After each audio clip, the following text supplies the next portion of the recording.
செய்தி, போக்குவரத்து தொழிலாளர்கள் வேலைநிறுத்தம் தொடர்பான வழக்கின் விசாரணை நாளை காலை எடுத்துக் கொள்ளப்படும் என்று தகவல் வெளியாக இருக்கிறது. கூடுதல் விவரங்களோடு நீதிமன்ற செய்தியாளர் மதன் இணைந்திருக்கிறார். அவரோடு பேசலாம். மதன், இப்போ நாளை விசாரணைக்கு எடுத்துக் கொள்ளப்பட இருக்கிறது, விவரங்கள் என்ன?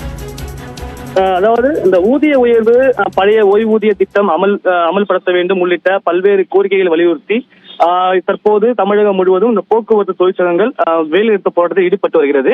இன்று காலை சென்னை உயர்நீதிமன்றத்தில் தலைமை நீதிபதி அமர்வில் மூத்த வழக்கறிஞர் PR ராமன் என்பவர் ஒரு முறையீடு செய்தார். அதாவது தற்போது பொங்கல் பண்டிகை நெருங்கி வருகிறது. இந்த நேரத்தில் இது போன்று போக்குவரத்து தொழிலாளர்கள் வேலைநிறுத்தத்தில் ஈடுபடக்கூடாது. அவ்வாறு ஈடுபட்டால் இந்த நேரத்தில் மிகப்பெரிய ஒரு பாதிப்பை ஏற்படுத்தும் என்ற ஒரு கோரிக்கை வைத்திருந்தார். எனவே உடனடியாக இது தொடர்பாக தாக்கல் செய்ய உள்ள அந்த வழக்கை அவசர வழக்காக விசாரிக்க வேண்டும் என்ற கோரிக்கையை வைத்தார். இதை ஏற்றுக்கொண்ட சென்னை உயர்நீதிமன்றம் இந்த வழக்கு தாக்கல் செய்யப்பட்டால் இன்று பிற்பகலே எடுத்துக் கொள்ளப்படும் என்று தெரிவித்திருந்தார்கள். ஆனால் இந்த வழக்கு தாக்கல் செய்யப்பட்டாலும் அதை எண்ணிடும் நடைமுறைகள் தற்போது முடியவில்லை. தற்போது நீதிமன்ற நேரம் முடிவடைந்து விட்டதால் இந்த வழக்கை நாளை காலை விசாரணைக்கு எடுத்துக் கொள்வதாக தற்போது தலைமை நீதிபதி அமர்வு தெரிவித்துள்ளது. நன்றி மதன், விவரங்களை வழங்கியமைக்காக.